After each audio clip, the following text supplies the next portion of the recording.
പപ്പായ മെഴുക്കുവരട്ടി വെക്കണത് ഇഷ്ടമാണോ? അങ്ങനെയുള്ളവരൊന്ന് കണ്ടു നോക്കണം കേട്ടോ. ഞാൻ എൻ്റെ രീതിക്കാണ് ഇന്ന് വെക്കുന്നത്.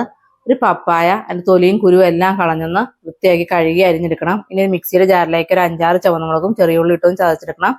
അതിനുശേഷം ഒരു ചട്ടി വെച്ച് ചൂടായി വരുമ്പോൾ അതിലേക്ക് വെളിച്ചെണ്ണ ഒഴിച്ച് കടുക് പൊട്ടിച്ച് ഈ നമ്മൾ ചതച്ച് വെച്ചിരിക്കുന്ന ഉള്ളിയും മുളകും എല്ലാം ഒന്ന് മൂപ്പിച്ച് അതിലേക്ക് 1 സ്പൂൺ കാശ്മീരി മുളക് പൊടി 1 സ്പൂൺ മഞ്ഞൾപ്പൊടി ഇട്ടൊന്ന് മൂത്ത് വരുമ്പോൾ നമ്മൾ കഴുകി അരിഞ്ഞു വെച്ചിരിക്കുന്ന പപ്പായ കൂടി ചേർത്ത് ആവശ്യത്തിന് ഉപ്പ് ഇട്ട് നന്നായിട്ടൊന്ന് ഇളക്കി കൊടുത്ത് നമുക്കൊന്ന് തട്ടിപ്പൊത്തി വെച്ച് മൂടി വെച്ച് ഒരു 5 മിനിറ്റ് വേവിച്ചെടുക്കണം. ഇടയ്ക്ക് മൂടി ഒന്ന് തുറന്ന് ഇളക്കി കൊടുക്കാൻ മറക്കരുത്. എല്ലാം ഒരുപോലെ ഒന്ന് വെന്ത് കിട്ടാനാണ്.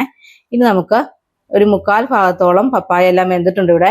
ഇനി ഇതിലേക്ക് ഞാൻ ഒരു പിടി തേങ്ങ, കുറച്ച് തേങ്ങ മതി കേട്ടോ, ഒരുപാടൊന്നും വേണ്ട, ഒന്ന് തൂളി കൊടുക്കാം. ഇനി എല്ലാം കൂടി ഒന്ന് മിക്സ് ചെയ്തൊന്ന് തട്ടിപ്പൊത്തി വെച്ചൊന്ന് മൂടി വെക്കാം.